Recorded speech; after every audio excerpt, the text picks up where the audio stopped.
계신 동포 여러분 안녕하십니까? 대한민국 서울에서 보내드리는 KBS 월드라디오 한민족 네트워크 아나운서 오유경입니다.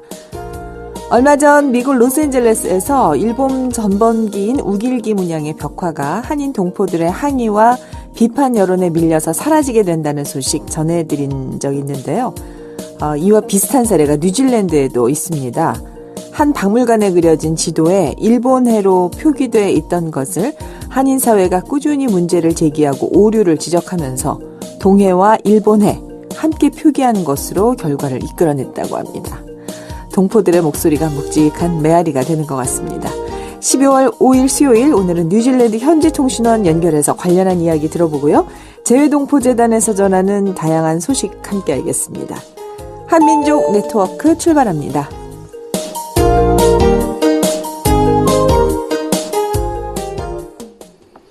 740만 재외동포의 동향을 통신원과 현지 방송인에게 들어보는 시간입니다. 오늘 뉴질랜드로 가겠습니다. 오클랜드에 있는 이준섭 통신원 연결돼 있습니다. 안녕하세요. 네, 안녕하세요. 뉴질랜드입니다. 네, 문재인 대통령이 뉴질랜드 국빈 방문하셨잖아요. 동포들도 만나셨을 텐데 어땠습니까? 네, 문 대통령은 2박 3일의 짧은 일정으로 뉴질랜드를 국빈 방문했는데요. 지난 월요일 오클랜드 시내에서 동포 1세대와 1.5세대 등 300여 명이 참석한 가운데 대통령 주최 동포 간담회가 열렸습니다. 동포들은 행사 2시간 전부터 행사장에 나와 화기애애한 분위기 속에서 3355 얘기꽃을 피우고 사진을 찍으면서 대통령 내외를 기다렸는데요. 간담회가 시작되고 대통령의 연설 중간에 환호와 박수가 이어졌습니다. 문 대통령은 뉴질랜드와 대한민국이 이렇게 긴 시간 깊은 우정을 나눌 수 있었던 것은 두 나라가 추구하는 모습이 닮았기 때문이라면서 사람을 사랑하고 사람이 먼저인 나라, 아이가 걱정 없이 자랄 수 있는 나라, 다름이 틀림으로 배척당하지 않고 포용되는 나라가 우리가 추구하는 나라다운 나라이며 우리 국민이 사랑하는 뉴질랜드의 모습이라고 말했습니다. 문 대통령은 타향에서 각자의 재능으로 교민사회와 현지사회에서 활약하는 동포들에게 감사의 뜻을 밝혔는데요. 짧은 이민 역사에도 우수한 재능과 성실함으로 현지인과 어깨를 맞대고 당당히 경쟁하는 동포들을 높이 평가한다면서 앞으로도 양국 발전에 많은 역할과 기여를 해달라고 당부했습니다. 간담회 참석을 위해 남섬 크라이스트 처치에서 비행기 타고 올라온 김민정, 김용환 씨는 실질적인 한반도 평화를 만들어가는 노력을 에베레스트를 처음 등정한 뉴질랜드 힐러리 경에 간단하게 한 걸음 두 걸음 나아갔다는 명언에 비유한 것이 마음에 와닿았다고 말했습니다. 네. 300명 규모의 만찬이었으면 조촐하니 정말 좋은 시간 됐을 것 같은데요. 네. 이날 축하 공연에서 뉴질랜드 동포들과 연가 노래를 같이 불렀다고요? 네, 그렇습니다. 뉴질랜드 오페라 소속 동포 성악가 2명이 마오리 말로 먼저 부른 뒤 우리말 가사로 부를 때 대통령과 동포들이 합창을 했는데요.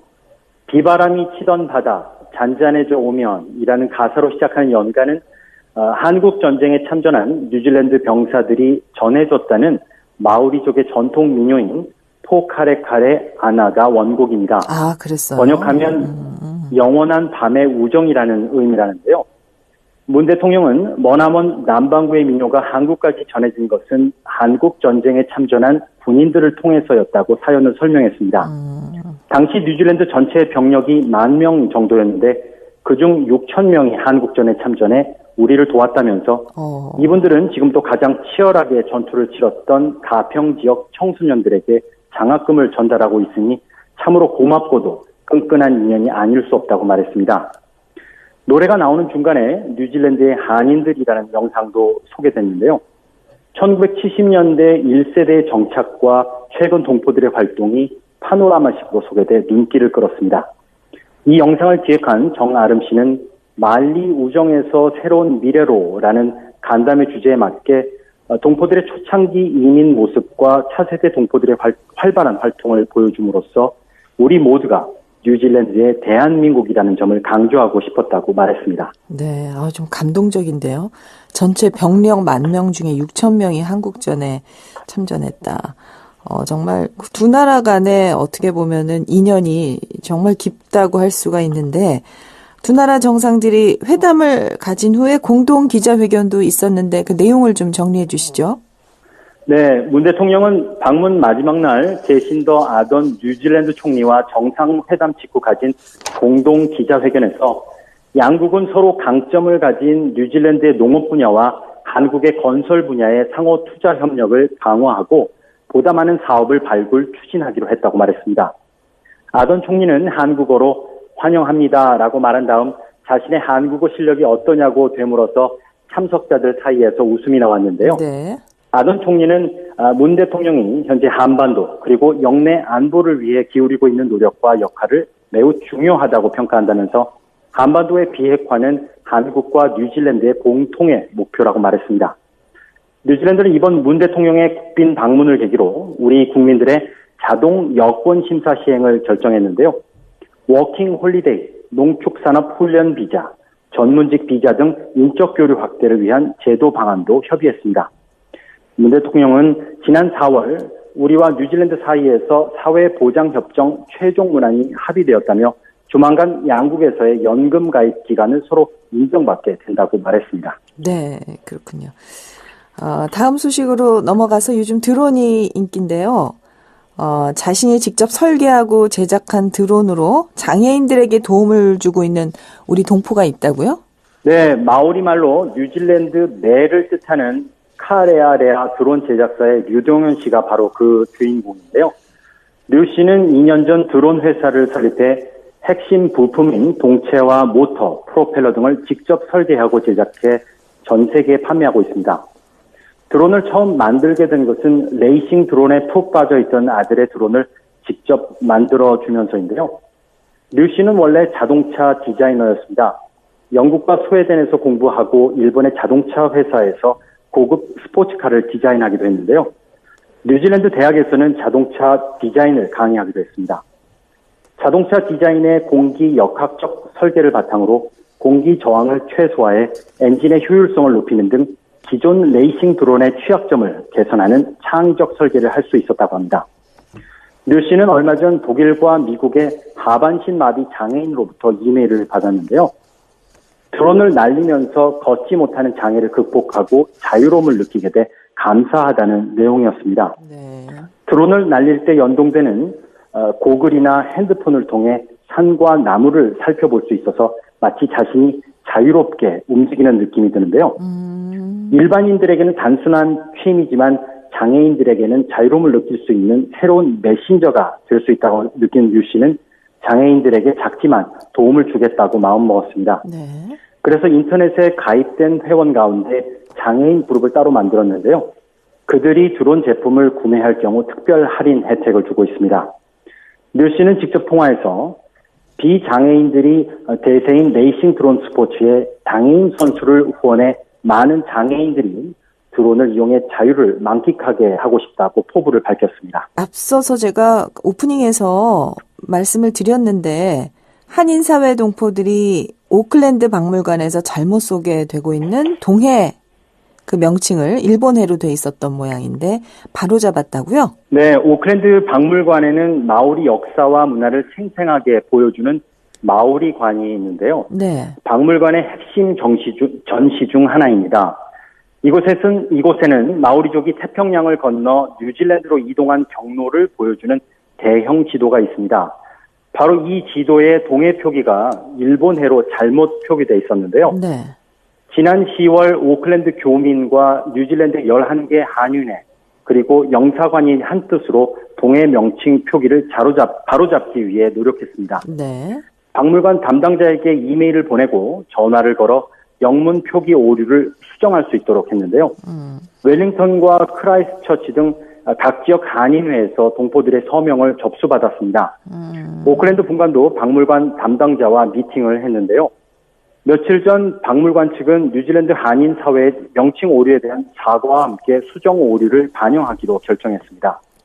일본해를 동해와 일본해로 병기하기로 한 것인데요. 코리아도 리퍼블릭 오브 코리아로 수정됐습니다. 예. 국제적인 지명표기 결의에 따르면 수개국이 공유하는 지형에 대해 당사국들이 단일 명칭에 합의하지 못할 경우 병기를 권고하고 있습니다. 박물관은 얼마 전까지 스티커로 임시로 수정을 했었는데요. 최근에 지도 자체를 다시 제작했습니다. 영사관과 한인회는 박물관 외에도 명칭 오류를 찾아 바로잡는 작업을 지속적으로 실시한다는 방침입니다. 네, 그렇군요. 한국 아이돌 그룹이 뉴질랜드 원주민 마오리족의 기도문을 아마 노래에 사용한 모양인데 그게 왜 논란이 되고 있죠? 네, K-pop 그룹 NCT 127이 신곡의 뉴질랜드 원주민 마오리족의 기도문 카라키아를 사용해 논쟁이 일고 있다고 뉴질랜드 공영방송인 TVNZ이 전했습니다. 이 논란이 된 대목은 도입부에 나오는데요. 네. 마오리족의 지적 재산을 강조하는 빅토리아 대학의 아로하 미드 교수는 노래 도입부에 사용된 단어들은 카라키아라는 마오리 기도에 쓰이는 말이라면서 마오리족이 매우 중요시하고 경의를 표하는 말이라고 설명했습니다. 네. 그러면서 해당 단어들은 마오리족이 토론을 끝낼 때 사용하는 것인데 노래 도입 부분에 삽입했다는 것은 그들이 용어에 대해 제대로 조사해보지도 않고 사용했음을 느끼게 한다고 설명했습니다. 그는 문화에서 영감을 받는 것과 그것을 존중하려는 자세에는 차이가 있다면서 그것을 사용하는 게 적절한지 부적절한지 조사해보지도 않고 사용하는 것은 문제라고 말했습니다. 논란이 되자 NCT 127은 자신들의 신곡에 마오리들의 기도문을 사용한 것에 대해 사과했습니다. 그러나 마오리 지적 재산권 전문가는 사과한 것은 좋은 일이지만 기도문을 노래에서 삭제하겠다고 밝히지 않은 것은 실망스러운 일이라고 주장했습니다. 지난 22일 유튜브에 업로드된 NCT 127의 신곡 사이먼 세즈 뮤직비디오는 이날 739만 회를 넘는 조회수를 기록하며 높은 관심을 끌고 있습니다. 그 기도문을 노래 도입부가 아니라 뭐 끝에 사용했으면 괜찮다는 거예요? 아니면 기도문 자체 사용한 게 문제라는 거예요? 끝에 사용을 했다면 오히려 좀 더 나았겠죠. 하지만 지적 재산권인 만큼 자신들에게 허락을 받고 거기에 대한 사용 허락을 받았기를 원했던 것 같습니다. 그 전통으로 쓰는 주문이 지적 재산권에 등록이 돼 있나 보죠? 약간 그 부분은 이해가 안 돼서 그렇군요. 알겠습니다. 다양한 소식 잘 들었습니다. 고맙습니다. 감사합니다. 네, 뉴질랜드 오클랜드에서 이준섭 통신원이었습니다.